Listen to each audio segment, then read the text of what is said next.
Hello everyone, I am Raut sir. Welcome to our YouTube channel. April 2021 मध्ये होणाऱ्या board परीक्षेच्या दृष्टीने आजचा व्हिडिओ जरूर पहा, कारण गेल्या 27 वर्षाच्या प्रत्यक्ष अनुभवावरून मी हे आजचं टायटल म्हणजेच most expected and updated activity sheet with solution and important tips दिलेला आहे.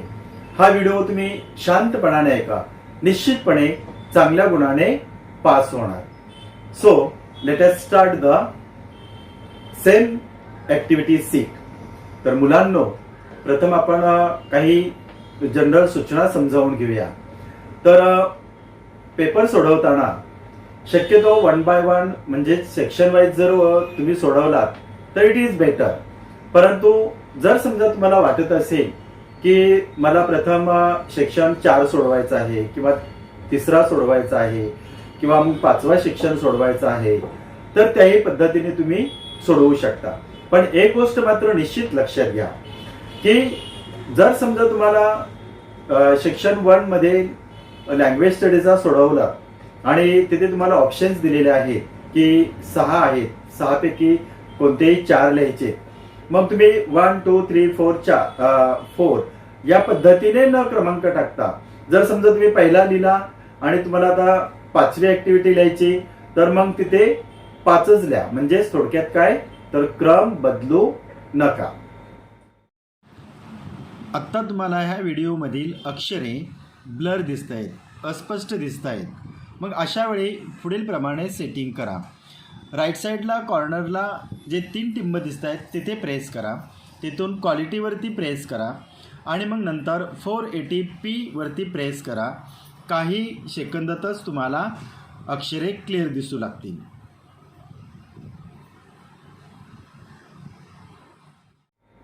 Okay, then now detail explanation. तर सेक्शन 1 लँग्वेज स्टडी हा 10 मार्कासाठी आहे. त्यातला question number 1 do as directed attempt any 4 8 मार्कासाठी, म्हणजे प्रत्येक ऍक्टिव्हिटी 2 मार्कासाठी आहे. ऍक्टिव्हिटी पहिली, complete the following words by using correct letters. तर इथे तुम्हाला 4 शब्द दिले जातील आणि 1 लेटर्स तिथे ठेवून अर्थपूर्ण शब्द तयार करायचा आहे. इथे पहिला आहे ST-RT, SL-V, GR-AT आणि चौथा आहे F-CUS. तर इथे जर समजा तुम्हाला शब्द उत्तर बरोबर येत असेल तर लिहा आणि येत नसेल तर एक टिप्स लक्षात घ्या की आपल्याला 5 स्वर आहेत, A-E-I-O-U. मग काय करायचं, ह्या 5 स्वरांपैकी एक लेटर ह्या रिकाम्या जागेमध्ये ठेवून पाहायचं आणि ते ठेवल्यानंतर जर अर्थपूर्ण शब्द आणि तुमच्या ओळखीचा शब्द तयार होत असेल तर निश्चितपणे तो शब्द बरोबर आहे. पाहता उत्तर इथे की ST-RT. तर आपण इथे A-E-I-O-U या स्वरांच्या पैकी ए हे लेटर ठेवला तर START स्टार्ट, म्हणजे हा शब्द बरोबर आहे, नो प्रॉब्लेम. सेकंड पहा SLAVE, थर्ड पहा GREAT आणि फोर्थ FOCUS. म्हणजेच इथे AEIOU या स्वरांच्या पैकीच शब्द ठेवून आपण हा प्रश्न सोडवलेला आहे. म्हणजे 2 मार्क इथे मिळायला काहीच हरकत नाहीये. आता प्रश्न म्हणजेच activity 2, put the following words in alphabetical order. आता अल्फाबेटिकल ऑर्डर मध्ये 2 विभाग म्हणजे भाग दिलेले आहेत. तर पहिल्या भागामध्ये वेगवेगळ्या लेटर्सने सुरू होणारे 4 शब्द, तर दुसऱ्या भागामध्ये एकाच लेटरने सुरू होणारे 4 शब्द दिलेले असतात. तर इथे देखील काही मुलांचं समजा काही गोंधळ असेल किंवा ओव्हर कॉन्फिडन्स असेल, त्यामुळे पुष्कळांचे मार्क जात असतात. तर मग आपण एक इथे टिप लक्षात घ्या की A to Z पर्यंत पेन्सिलने तिथे ABCD लिहा आणि ती लिहून काढल्यानंतर इथे तुम्ही क्रमाने अल्फाबेट लावा. म्हणजे आता पहिल्याचं उत्तर पहा, इपिक, राईट, एबल आणि हर्ट. तर एबल, इपिक, हर्ट आणि राईट. आणि दुसरा पॅशन, प्रोपाउंड, प्रीमियर आणि पेन. तर इथे एकाच लेटरने सुरू होणारे शब्द आहेत. काही विद्यार्थ्यांचा गोंधळ होण्याची शक्यता असते, म्हणून जर समजा तुम्ही A to Z पर्यंत जर लिहून काढलं तर पटकन समोर बघून तुम्ही ते बरोबर शब्द लिहू शकता. आणि एक मात्र गोष्ट निश्चित लक्षात घ्या, लिहून झाल्यानंतर जे तुम्ही A to Z पर्यंत लिहिलं असेल ते मात्र लगेच रब आउट करायला विसरू नका. तर सेकंड उत्तर आहे पेन, पॅशन, प्रीमियर आणि प्रोपाउंड. ऍक्टिव्हिटी क्रमांक 3, पंक्च्युएट द फॉलोइंग. दोन इथे वाक्य दिली जातात एका मार्कासाठी. तर पहिलं वाक्य आहे C smiled a beggar change my life. आणि सेकंड सेंटेन्स आहे व्हॉट्स दॅट सेड कमल किशोर. आता इथे सुद्धा एक टीप लक्षात घ्या की तुम्हाला कल्पना आहे की रिपोर्टेड स्पीच मध्ये डायरेक्ट सेंटेन्स मध्ये साधारणतः डायरेक्ट सेंटेन्स मध्ये कसं लिहिलेलं असतं, तर सब्जेक्ट, वर्ब, कॉमा आणि रिपोर्टेड स्पीचचं जे सेंटेन्स आहे ते इन्व्हर्टेड कॉमा मध्ये ठेवलेलं असतं. मग आपण ती गोष्ट लक्षात घ्यायची आणि हा प्रश्न म्हणजेच ही ऍक्टिव्हिटी सोडवायची. पाहता इथे सी स्माइल कॉमा. आता इन्व्हर्टेड कॉमा मध्ये a beggar change my life, परंतु अ हे कॅपिटल काढावं लागेल. A beggar change my life inverted comma complete full stop. त्याच्यानंतर second part what's that said Kamal Kishore. इथे सुद्धा आपण रिपोर्टेड स्पीच मधील 4 प्रकारांची जी वाक्य आहेत तीच वाक्य आठवायची आणि त्याप्रमाणे हा प्रश्न सोडवायचा की फॉट्स इथे अपॉस्ट्रोफी एस इन्व्हर्टेड कॉमामध्ये फॉट्स दॅट. आता WH ने सुरू होणारा हा वाक्य आहे, प्रश्न आहे, म्हणून इथे प्रश्नचिन्ह येणार. What's that question mark inverted comma complete said Kamal Kishore. Kamal Kishore मधील पहिलं जे आहेत अक्षर हे नाउन असल्यामुळे कॅपिटल काढायला विसरू नका. Activity 4 make 4 words minimum 3 letters each using the letters in the word. तर आता इथे देखील लक्षात घ्यायचं की 3 लेटर्स प्रत्येक शब्दामध्ये असायला हवेत आणि इथे तुम्हाला 4 शब्द लिहायला सांगितलेले आहेत. पण जर समजा तुम्हाला 5-6 एक्स्ट्रा शब्द लिहिता आले तरी तुम्ही लिहू शकता. म्हणजेच जे 4 शब्द बरोबर येतील त्याला तुम्हाला आउट ऑफ मार्क दिले जातील. तर इथे शब्द दिलेला आहे की अनबिटेबल. तर यापासून 4 शब्द टेबल, बीट, एबल, ईट. त्याच्यानंतर activity 5 write the related words as shown in the example. तर इथे एक तुम्हाला स्क्रीनवरती तुम्ही पाहू शकता की एक वेब दिली जाते. तर आता एक गोष्ट लक्षात घ्या, तर वेबमध्ये जर समजा इथे वेब दिलेली आहे की ऑटर आणि एक्झाम्पल काय दिलेलं आहे कूल. तर इथे ऑटर हे नाउन आलं, तर कूल हे एक्झाम्पल ॲडजेक्टिव्ह आलं. आणि जर समजा इथे वर्ब दिला असेल तर मग काय येणार, एक्झाम्पल ॲडव्हर्ब येणार. ही गोष्ट मात्र लक्षात घ्या. मग इथे ऑटर कूल आलेला आहे आणि तुम्हाला 4 चौकोनामध्ये भरायचं आहे, तेही सर्व ॲडजेक्टिव्ज. मग उत्तर पहा प्युअर, हॉट, डर्टी आणि क्लीन. म्हणजेच इथे आपल्याला नाउन आणि ॲडजेक्टिव्हची वेब लिहायची आहे. त्याच्यानंतर activity 6 complete the word chain of nouns. तर इथे स्पष्ट उल्लेख दिलेला असतो, काही करू नका, तर पूर्णपणे वाचून घ्या. Complete the word chain of nouns म्हटलेलं आहे. मग हे राहिलेले जे शब्द आहेत 4 शब्द हे तुम्हाला नाउनचेच भरायचे आहेत. जर असं विचारलं complete the word chain of verb तर वर्बचे शब्द भरायचे.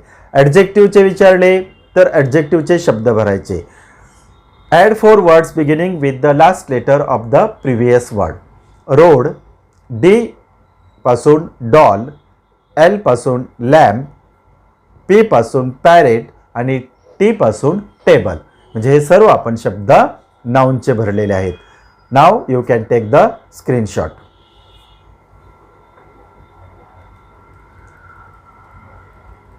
ओके. आणि आता यामधीलच चॅलेंजिंग लेवलचं हे 2 प्रश्न दिलेले असतात. यासाठी 2 गुण आहेत. तर पहिला आहे attempt do as directed 2 marks attempt any one. इथे देखील तुम्हाला ऑप्शन दिलेला आहे. पहिला पहा make a meaningful sentence by using the phrase to be known as. तर answer APJ Abdul Kalam as known as missile man of India. किंवा फ्रेजचं वाक्य तुम्हाला येत नसेल तर add a clause to the following sentence to expand in meaningful. तर हे वाक्य लिहा. This is the school where I studied up to 8th standard. आणि दुसरं आहे अटेम्प्ट एनीवन. यामध्ये सुद्धा तुम्हाला दोनपैकी एक लिहायचे एका मार्कासाठी. Add a prefix or suffix to make new words. Care, careful, healthy, unhealthy. आणि हे येत नसेल तर याच शब्दांनी तुम्हाला वाक्य तयार करायचे आहेत. Make a meaningful sentence using any one of the following words. Care, healthy. मग आता वाक्य आपण कसं तयार करणार? तर mother cares for her children. आणि दुसरं आहे morning walks keeps us healthy. Now you can take the screenshot. Okay. आणि आता सेक्शन 2 टेक्स्च्युअल पॅसेजेस 20 मार्क्स. तर इथे तुम्हाला पुस्तकामधून 2 पॅसेज विचारले जातील. प्रत्येक पॅसेज हा 10 मार्काचा असेल. आणि 10 मार्कामध्ये प्रत्येक पॅसेजला 5 क्वेश्चन्स असतील. म्हणजे पहिला passage A1, A2, A3, A4, A5. तर A1 जो आहे, A1 हा फॅक्च्युअल क्वेश्चन असेल. म्हणजेच यामध्ये काय विचारलं जाईल? Fill in the blanks, complete the sentences, true false किंवा चूज द करेक्ट अल्टरनेटिव्ज. त्याचप्रमाणे match the columns or name the following. आणि A2 मध्ये काय विचारलं जाईल? तर वेब दिली जाईल आणि त्या वेबची उत्तर देखील तुम्हाला प्रश्नामधूनच शोधून लिहायचे. A3 मध्ये तुम्हाला व्होकॅब्युलरीवरती अवलंबून असेल. त्यामध्ये तुम्हाला अपोजिट वर्ड्स विचारले जातील किंवा सिमिलर वर्ड्स विचारले जातील किंवा वर्ड फॉर्मेशन विचारलं जाईल. A4 हा पूर्णपणे कंटेक्स्चुअल ग्रामर म्हणजे त्याच्यावरती आधारित असेल. यामध्ये म्हणजे लँग्वेज स्टडीमध्ये जे ग्रामर विचारलेलं असेल ते मात्र ग्रामर विचारण्यात येणार नाही आहे. तर इथे तुम्हाला पॅसेजमध्ये जे ग्रामरचे वाक्य आहेत तर त्यावर आधारितच विचारलं जाईल. आणि A5 हा पर्सनल रिस्पॉन्सचा असेल. तर तिथे तुमच्या इमॅजिनेशनवरती त्याचं उत्तर लिहायचं आहे. त्यावेळेसच तुम्हाला आउट ऑफ मार्क मिळू शकतील. तर इथे पहिला पॅसेज पहा. Read the following passage and do the activities 10 mark. Complete the following sentence. The young seagull commanded. तर आता इथे मुलांनो एक गोष्ट लक्षात घ्या. तर या प्रश्नांचं जे उत्तर आहे फिल इन द ब्लँक्स हे शोधणं अतिशय सोपं आहे. तर आपल्या सुरुवात काय वाक्य आहे की द यंग सीगल कमांडेड. तर आपण इथे एक टिप्स लक्षात घ्यायची. तर हे शब्द आपण पॅसेजमध्ये पाहायचे कुठे आहेत? तर इथे पहा दुसऱ्या लाईनमध्ये आहेत. Commanded himself to. तर म्हणजेच काय की the young seagull commanded to himself to dive and so and कव. हे उत्तर आलं. म्हणजेच काय तर इथले शब्द पॅसेजमध्ये शोधायचे आणि त्याला अनुसरून उत्तरं लिहायची. सेकंड आहे he completely forgot that he had not always been able to fly. Third he flapped his wings once and he soared upwards. आणि फोर्थ आहे he turn his beak sideways and cawed amusedly. त्याच्यानंतर passage दिलेला आहे. Now you can take the screenshot.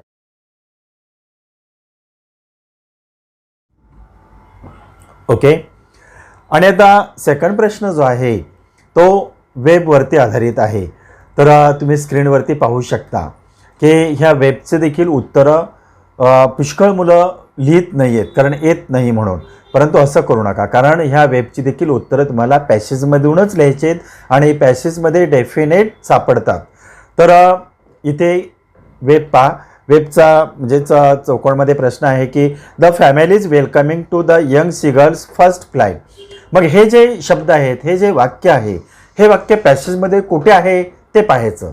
Passage समजावून घ्यायचा आणि मग त्याला अनुसरून काय करायचं ते जर रिकाम्या जागी दिले असेल तर ती लिहायची. तर पहिले दिलेलं आहे मदर. मग मदरच्या पुढे काय आहे? His mother swift fast him making loud noise of her wings. त्याच्यानंतर father. His father flew over him and scream. नंतर आहे हिज ब्रदर्स अँड सिस्टर्स. हे सर्व पॅसेजमध्येच आहेत. They flew around curveting and flying with one wing higher than the other. आणि चौथा आहे की the whole family all of them were soaring and diving to express their joy. आणि third प्रश्न जो आहे तो व्होकॅब्युलरीवरती आहे आधारित. Match the synonymous. तर डायरेक्ट मी ते उत्तर दिलेले आहेत पहा. Reach a chain of hills, exhaust, wear out, sick, make a loud cry, scrap small and thin pieces. Activity 4 पहा. Do as directed. तर इथे तुम्हाला काही ऑप्शन्स देखील दिले जातील, म्हणजे पर्याय दिले जातील किंवा डायरेक्ट वाक्य दिले जातील. पहिलं वाक्य पहा. हे could not rise, add a question tag. तर मुलांनो, ॲड अ क्वेश्चन टॅगवरील माझा व्हिडिओ जर तुम्ही पाहिलात तर निश्चितपणे तुम्हाला याचं उत्तर देता येईल. तर he could not rise comma could he, म्हणजेच हे होकारार्थी केलेलं आहे, कारण का वाक्य हे नकारार्थी आहे. त्याच्यानंतर सेकंड पहा. But he was tired and weak with hunger. Use not only but also. Answer. But he was not only tired but also weak with hunger. आणि आता ॲक्टिव्हिटी 5 आहे पर्सनल रिस्पॉन्स, वैयक्तिक प्रतिसादावरती. How does your family help you to achieve your goals. तर या personal रिस्पॉन्सचं उत्तर लिहिताना एक गोष्ट लक्षात घ्या. पंक्च्युएशन, कॅपिटल लेटर्स, त्याचप्रमाणे ग्रॅमॅटिकली सेंटेन्सेस बरोबर. मग ते तुम्ही अगदी सिम्पल सेंटेन्सेसमध्ये तुमचे विचार व्यक्त करू शकता, तुमच्या कल्पनेवरती याचं उत्तर लिहू शकता, तुम्हाला आउट ऑफ मार्क मिळतील. तर इथे उत्तर पहा. My whole family is always help me in my work. Each one of them, mostly my parents, help me in deciding my goal. If I neglect any day, they remind me of my goal. They all are ready to guide me in their own way to achieve whatever I desire. They always admire, encourage and praise me even for my smallest achievement. तर इथे याचं उत्तर तुम्ही तुमच्या इमॅजिनेशनवरती लिहू शकता. Now you can take the screenshot. Okay. त्याच्यानंतर read the passage and do the activities 10. आता इथे दुसरा पॅसेज, त्याला बी म्हटलेला आहे. तर B1 मध्ये काय विचारलेलं आहे पहा. Write whether the following sentences are true or false. तर इथे देखील मी पहिल्या पॅसेज सोडवताना ज्या सूचना दिल्या त्या सूचना लक्षात घ्यायच्या आहेत. तर ट्रू फॉल्स संबंधात एक सूचना लक्षात घ्या की ट्रू म्हणजे बरोबर, फॉल्स म्हणजे चुकीचं. मग इथे जे वाक्य आहे ते वाक्य जर पॅसेजमध्ये तसंच असेल, तशाच अर्थाचं असेल तर अर्थातच ते वाक्य बरोबर आहे. आणि इथे दिलेलं वाक्य आणि पॅसेजमधील वाक्यामध्ये काही बदल असेल तर अर्थात ते वाक्य चुकीचं आहे. आणि इथे देखील बदल कुठे असतो तर आर्टिकल्स किंवा प्रिपोजिशन्स किंवा अपोजिट वर्ड्स इथेच शक्यतो बदल केलेला असतो. पहिलं वाक्य पहा. The book Swami and friends is filled with heavy grammar and difficult technical words. तर इथे दुसऱ्या पॅरेग्राफमध्ये स्टार्टिंगलाच पहा. Swami and friends is a good read for the kids and teens like. म्हणजे इथेच आपल्याला उत्तर मिळालं की हे वाक्य फॉल्स आहे. सेकंड पहा. The book circles round the mischief of the kid in a view of the kids. दुसरं वाक्य बरोबर आहे कारण पुस्तकात तसंच आहे. Third. R K Narayan Swami and friends is a good read for kids and teens alike. हा पॅसेज समजल्यानंतर तुमच्या लक्षात आला असेल. It is also correct sentence. आणि चौथा आहे. Mischievous kids are not as sensitive as other people. तर हे वाक्य रॉंग आहे. आणि आता पॅसेज आहे, पॅसेज रीड आउट करा. नाव टेक द स्क्रीनशॉट. ओके. आता B2 पहा. Complete the following web. इथे देखील वेब दिलेली आहे. इथे मी आन्सर्स सांगतो पहा वेबमधील. तर the book has no language described in the review. It has great literary value. English used in the book is both plain and simple without troubling words. The simple and short sentences adds to the simplicity of the book. आता activity B3 पहा. Find the following from the passage. तर पॅसेजमधूनच तुम्हाला शोधायला सांगितले noun forms आणि adjective forms, म्हणजे त्याला वर्ल्ड बिल्डिंग देखील आपण म्हणू शकतो. तर नाउन फॉर्म्स सांगितलेत सिम्पल आणि डिस्क्राईब. आन्सर आहे simplicity and description. Adjective forms पहा. टेक्निक आणि प्युरिटी. आन्सर आहे टेक्निकल आणि प्युअर. B4 ॲक्टिव्हिटी पहा. Do as directed. इथे तुम्हाला ग्रामरची 2 वाक्य दिलेली आहेत. पहिलं आहे. The use of simple and short sentence adds to the simplicity of the book. Read sentence using not only but also. तर काही मुलं काय करत असतात, डायरेक्ट उत्तरच लिहितात, म्हणजे अर्धवट उत्तर लिहितात. तर रे राईट म्हणजेच याचा अर्थ काय, हे वाक्य पुन्हा लिहा आणि मग उत्तर लिहा. The use of not only simple but also short sentence adds to the simplicity of the book. Second sentence pa, this does not mean that the book is filled with heavy grammar. Add a question tag. This does not mean that book is filled with heavy grammar, comma, does this. कारण हे नकारार्थी वाक्य आहे म्हणून question tag होकारार्थी झाला. त्याच्यानंतर B5 personal response.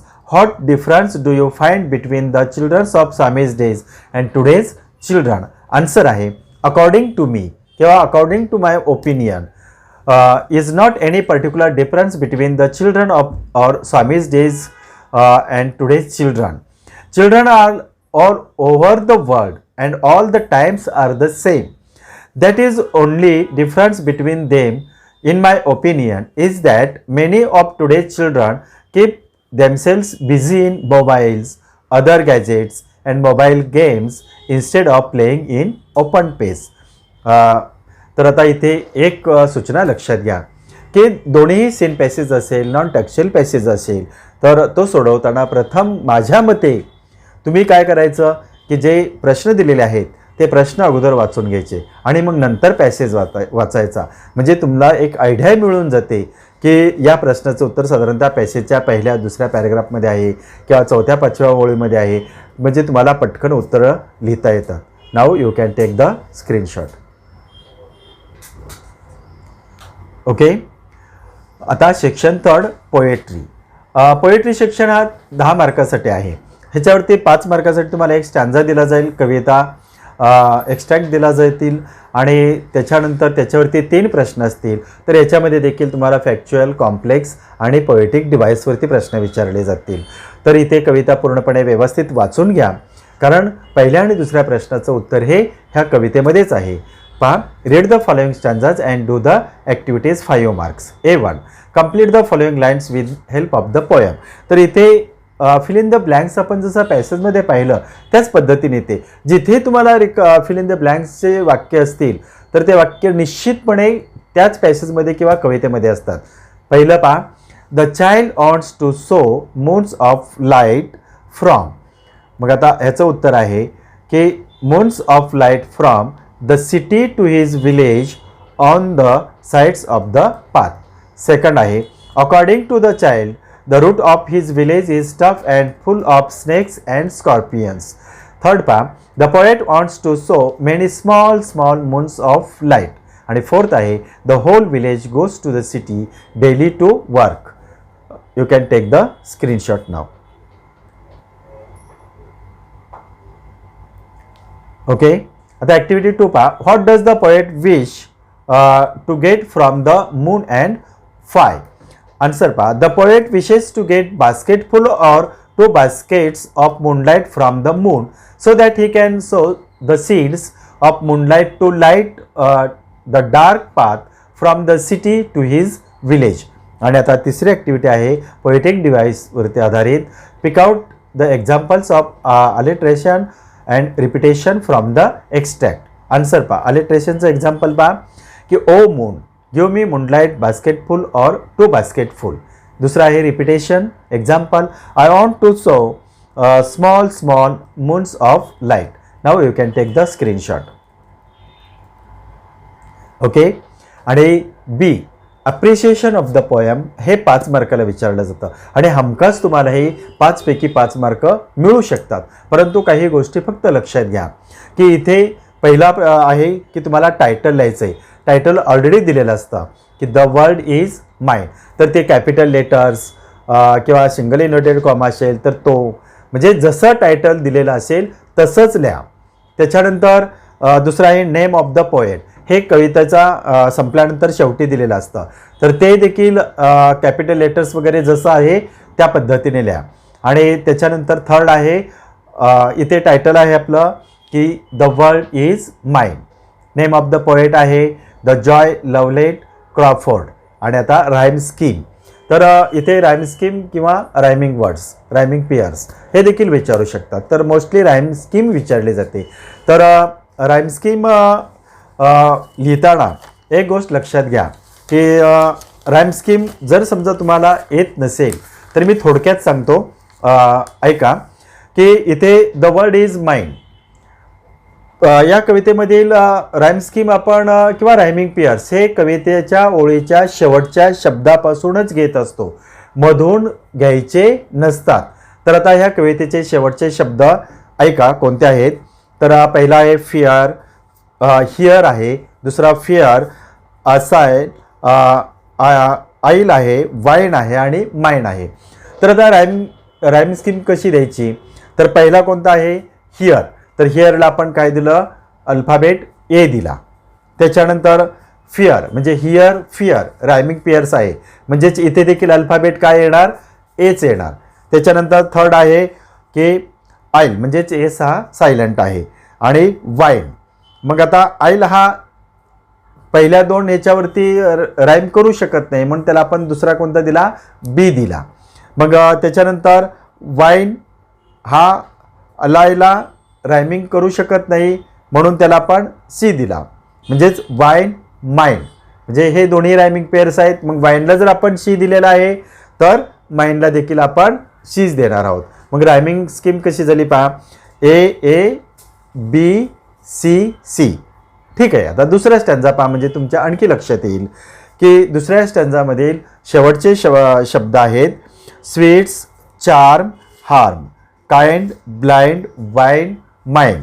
आता पहा, स्वीट्स पहिला अल्फाबेट दिलं ए.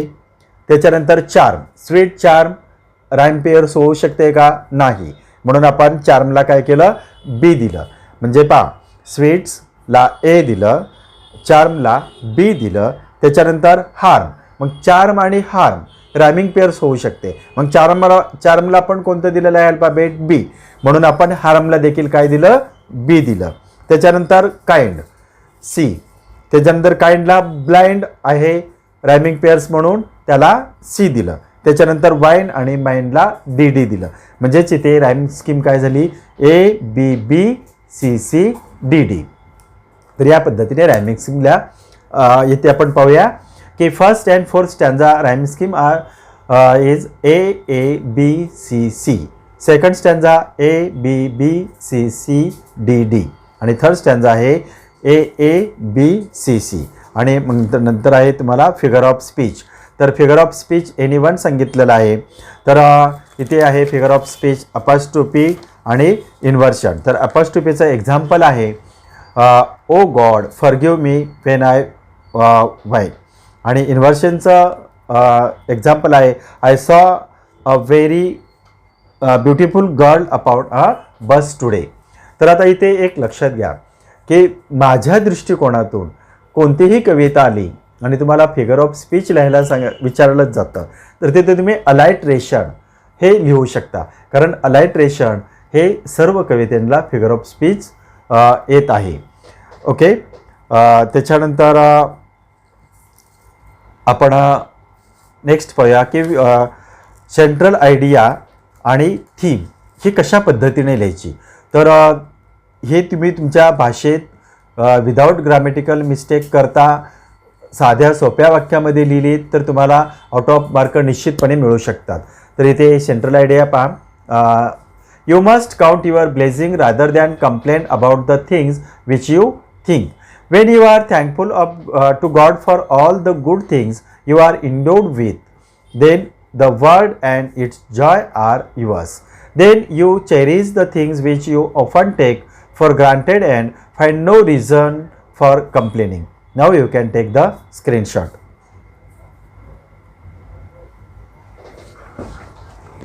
Okay. आणि आता सेक्शन फोर्थ. सेक्शन फोर्थ हा टेक्स्च्युअल पॅसेजवरती आहे. हा 15 मार्कासाठी आहे. तर 10 मार्कासाठी पॅसेज असेल आणि 5 मार्काला समरी रायटिंग आहे. तर क्वेश्चन 4 पहा, read the following passage and do the activities, fill in the blanks. पुन्हा इथे blanks fill in the blanks आलं 2 मार्कासाठी. म्हणजेच आपल्याला याची उत्तरं कुठे शोधायची आहेत, पॅसेजमध्येच. म्हणजे एक्झाम्पल पहा की dash generate stress in our body. मग generate stress in our body हे शब्द पॅसेजमध्ये कुठे आहेत ते शोधायचे आणि त्याच्या अगोदरचा शब्द म्हणजेच काय आहे, उत्तर आहे. मग उत्तर काय आहे की तामसिक food generate stress in our body. Second, vegetarian diet is preferable. this third, simple meals with 1 or 2 food items are advisable. आणि फोर्थ आहे, to serve fruits with food is not the right thing to do. तर हे तुम्ही पॅसेजमधून शोधून लिहू शकता. Then now you can take the screenshot. Activity 2 पहा, complete the following list of the advice given in the passage. आता इथे do आणि डोंट दिलेला आहे. तर डूचं पहा की eat fresh food, किंवा आणि दुसरा आहे की eat vegetarian and simple meals with 1 or 2 food items. आणि डोंटचे वाक्य आहेत की don't eat तामसिक food and don't eat food with excessive use of condiments or too hot foods. त्याच्यानंतर ॲक्टिव्हिटी थर्ड पहा, find the antonyms of the following from the passage. Answers पहा, fresh, stale, wrong, right, avoidable, unavoidable, cold, hot. आणि activity 4 आहे, do as directed. First sentence पहा, it is not the right thing to do. तर आता इथे तुम्हाला options दिलेले आहेत, पर्याय दिलेले आहेत, ABCD. तर यातून जो पर्याय बरोबर असेल तोच तुम्हाला लिहायचा आहे. उत्तर आहे की it is the wrong thing to do, म्हणजेच ए. त्याच्यानंतर सेकंड आहे, excessive use of condiments should be avoided. The underline phrase suggests necessity, possibility, advice, ability. Answer आहे ॲडवाइज. आणि activity 5, personal response questions. What type of food do you like, vegetarian or non vegetarian. आणि 5, तर I like vegetarian food because it has nourishing natural ingredients. तर इथे passage आपला याच फूडविषयीच आहे. मग आपण जर समजा पॅसेजमधूनच काही वाक्याचा उपयोग केला तरीसुद्धा चालू शकेल. नेहमी लक्षात ठेवायचं, पर्सनल रिस्पॉन्सिव्ह क्वेश्चन हे पॅसेजला अनुसरूनच विचारले जातात. म्हणून शक्यतो पॅसेज पूर्णपणे समजावून घ्या आणि मग त्याला अनुसरूनच तुम्ही उत्तर लिहा. पहा नंतर, because we get plenty of vitamins, proteins and carbohydrates from vegetarian food. It is tasty, cheap and easy to digest. So vegetarian food is also good for our health. Now you can take the screenshot. Okay. आणि यामधीलच बी प्रश्न हा 5 मार्कासाठी summary writing आहे. Summary writing लिहिताना एक गोष्ट लक्षात घ्या, आपल्याला पूर्ण पॅसेज उतरून काढायचा नाही आहे. तर त्या पॅसेजमधील महत्त्वाचा आशय जो आहे तेवढाच लिहायचा. त्या पॅसेजमध्ये आलेले रिपिटेशन्स किंवा एक्झाम्पल्स हे लिहू नका, म्हणजेच तुमचे समरी रायटिंग पूर्णपणे बरोबर होईल. तर आणि न विसरता टायटल द्या, कारण टायटलला मार्क राखून ठेवलेले आहेत. मग आणि टायटल, मग एक टिप्स लक्षात घ्या, टायटल कुठे शोधायचं तर एक पॅसेजच्या पहिल्या 3-4 ओळीमध्ये किंवा शेवटून 4-5 ओळीमध्ये तुम्हाला टायटल मिळू शकतं. तर तेथून तुम्ही टायटल फाइंड आउट करू शकता. टायटल आहे importance of food in our life, कारण वरच्याच पॅसेजचं आपल्याला काय करायचं आहे, समराईज करायचं आहे. Importance of food in our life हे झालं टायटल. टायटल तुम्ही तुमच्या मनाने म्हणजेच योग्य देऊ शकता. इथे वेगवेगळ्या प्रकारचे देखील टायटल येऊ शकतात, काही हरकत नाही आहे. It is scientifically prove that our food choices affect our health. The old saying we are what we eat is true. Every cell in our body is created from the food we eat. In addition to nourishing our bodies, food also affects the quality of our lives, our appearance, our mood, weight, energy, and well-being. Fresh homemade food with 1 or 2 food items is better than many diseases. Taking piping hot tea, milk, or steaming hot food, eating fruits after meal, and mixing up to many varieties of food items at one meal creates unavoidable problems for the digestive system. A whole foods lifestyle is simply a balanced way of eating that promotes a healthy life. Now you can take the screenshot.